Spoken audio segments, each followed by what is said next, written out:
undefeated.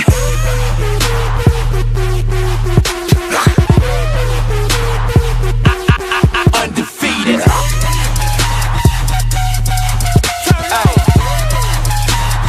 Who do you think that you are? When I tell y'all that I run things, y'all better believe me. Spin the earth on my finger like round ball. I'm a globetrotter. That's easy. No lie. What up, everybody in the YTBC? So, just want to remind everybody that tonight is the hashtag Comeback to Boxing Radio broadcast. It is at 5 p.m. Eastern Time. I do plan on being on the panel. And just want to remind everybody that it is actually open to everybody. You don't have to speak with Jeff Cotto ahead of time.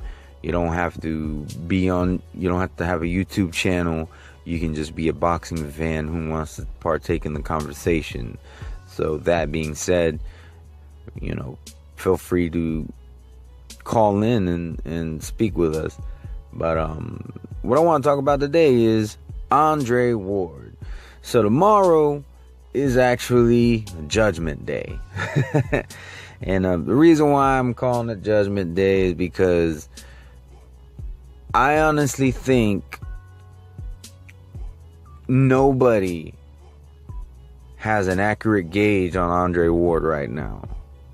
And this fight is going to tell us a lot about Andre Ward and where he is at this time. And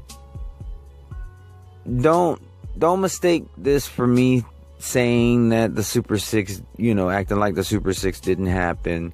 Don't misunderstand this and think that I'm saying that his resume is garbage.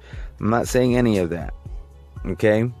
But the fact of the matter is, a resume is not going to make you a better fighter.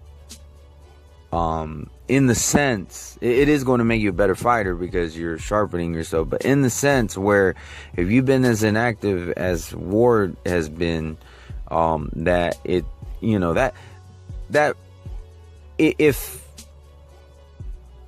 me put it to this way. Mike Tyson has a famous quote, everybody has a plan until they get punched in the face. Okay?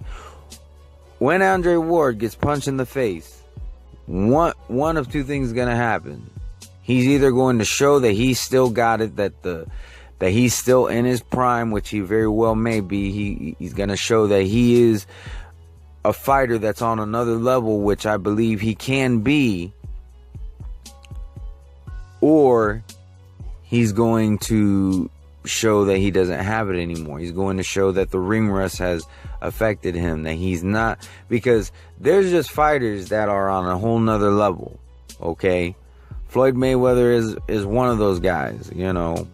He, even past his prime, he still managed to beat everybody that they put in front of him, and that's why I have to give him his due. He is a great fighter.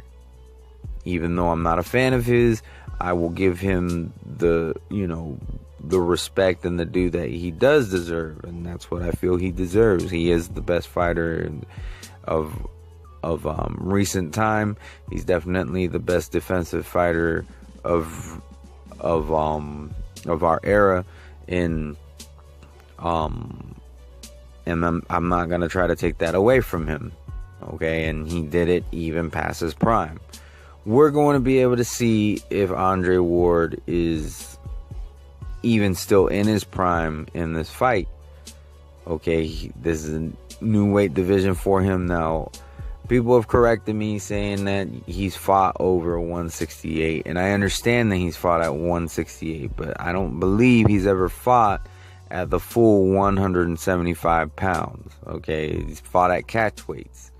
So this would be, to my knowledge, his first fight at 175 pounds. So, and we have seen how that jump in weight can affect the fighter, a la Conor McGregor. Now, granted, Conor McGregor is in the UFC, so it's a different combat sport, and he jumped up 2 weight divisions to fight Nate Diaz. So, whereas Andre Ward is only moving up 1, and his last fight was at a catch weight of 172, so he was already almost halfway there. as far as, you know, the weight is concerned. Actually, he was more than halfway there, because 168 to 175, if he fought at 172, he was more than halfway there. So he's already, you know, he's not jumping up anywhere near as much as Conor McGregor did. All right. And he is fighting a formidable opponent, okay, who's not coming to lose like Paul Smith did. You know, Paul Smith came to survive and collect the paycheck. I don't believe Sullivan Barrera is going to do that. I think he is coming to win, and he has already said that he is going to knock Andre Ward out. I'm not saying that I think he will, because I actually don't think he will. But I do think that he's coming in with the right mindset. He's not coming in just to collect a paycheck. He's coming in to keep his number one contendership for Kovalev, and he's also coming to take Andre Ward's O. So, what do I think? I think that I cannot make a prediction on this fight. That's what I think. And that's just because I do believe Andre Ward could be one of those fighters that comes around from time to time that is just an anomaly who, you know, no matter how long of a layoff he's had, no matter how old he gets, he'll somehow find a way to win.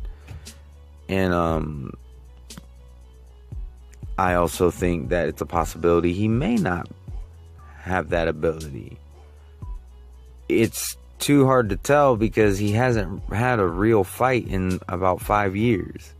And let's be honest, he hasn't had a real fight in about 5 years.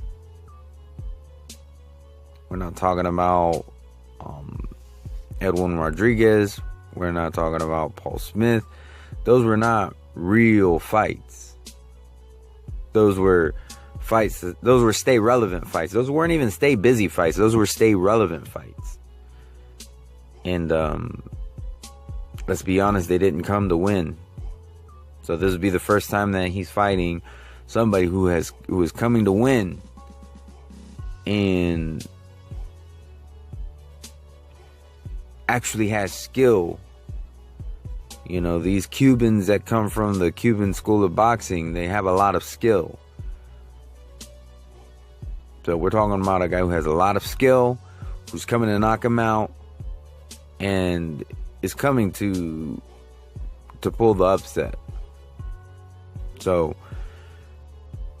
I honestly cannot pick a fighter to win in this fight in a prediction. You have somebody who's been fighting at the division, who has been putting in work at the division, who is fighting somebody who has fought a lot of names and has beat them, but those were at a lower weight class, and he has been pretty much inactive. And if I had to judge by his last fight, I would have to say that he's not ready for Barrera, because I think he should have put Paul Smith away a lot sooner.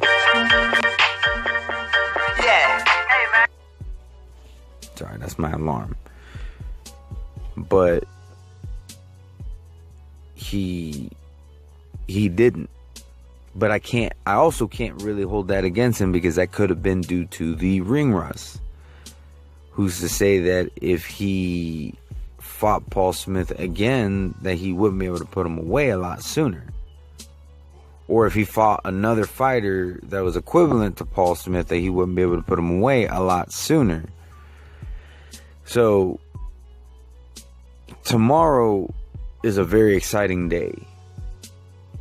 It's exciting because I'm going to get to see if Andre Ward is going to show that he is one of those rare fighters, or if he's just another good fighter who is now either past his prime or gets affected by ring rust just like any other normal fighter would. So, y'all let me know what y'all think. Do you think that's... Oh yeah, one more thing. And Sullivan Barrera, if there ever was a time that he could beat Ward, would be now. Okay? Because if Ward would have moved up after the Super 6 and kept fighting, there was no way that Sullivan Barrera would be able to compete with him. But Sullivan Barrera does have a chance, in my opinion. And if he can't beat him now, he would have never been able to beat him. That's all I gotta say, because he does have the most advantages that I think anybody would ever get against Andre Ward at this point in time. So if he can't beat him, then Andre Ward is just a beast, and we'll have to see what happens when he fights Kovalev if he gets past Barrera. But y'all let me know what y'all think. Do you think that Andre Ward still got it? Do you think that he doesn't have it anymore? Or are you like me? You're just not sure what to think, because it's hard to judge a fighter who doesn't fight. And I'm definitely hoping that that's a trend that he breaks with this fight. I hope that he starts fighting like 3 times a year. 2 or 3 times a year after this fight, instead of once every 10 months or whatever it is. So y'all let me know what y'all think.